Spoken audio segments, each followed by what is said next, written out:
ये nano urea का है। अब नैनो यूरिया में ये जो पहला प्लॉट है इसमें बिल्कुल भी यूरिया नहीं डाली गई, ये कंट्रोल है, ठीक है।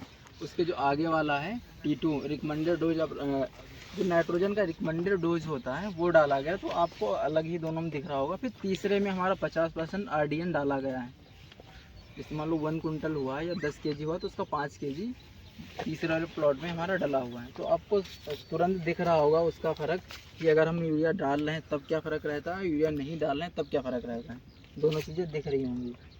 फिर जो मेन शुरुआत होती है T4 से होती है, 50% RDN के साथ 2 स्प्रे हुआ नैनो यूरिया का, जो नैनो यूरिया की बोतल आती है उसके 2 स्प्रे कराए गए।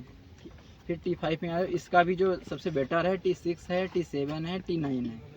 T9 में क्या 50% RDN है प्लस 2 स्प्रे है सुपर नैनो यूरिया के। नैनो यूरिया के बाद एक सुपर नैनो यूरिया जी सर, इसमें 20% 20% नाइट्रोजन लिखा होता है जी सर, नाइट्रोजन उसमें 20% जितना भी लिक्विड होता है उसका 20% उसमें नाइट्रोजन अवेलेबल रहता है जी सर। तो उसके 2 स्प्रे हुए हैं, ये पूरी लाइन उसकी लगी हुई आपको अलग ही दिख जाएंगी। ये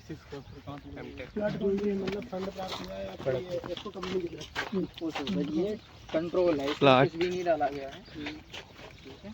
T1 इसमें सिर्फ नाइट्रोजन का कंट्रोल है, मतलब यूरिया नहीं डाली गई है, DAP मतलब P और K डाला गया है, सिर्फ नाइट्रोजन ही डाली गई है 100% नाइट्रोजन। ठीक है, ये T2 ये 100% नाइट्रोजन है, ठीक है।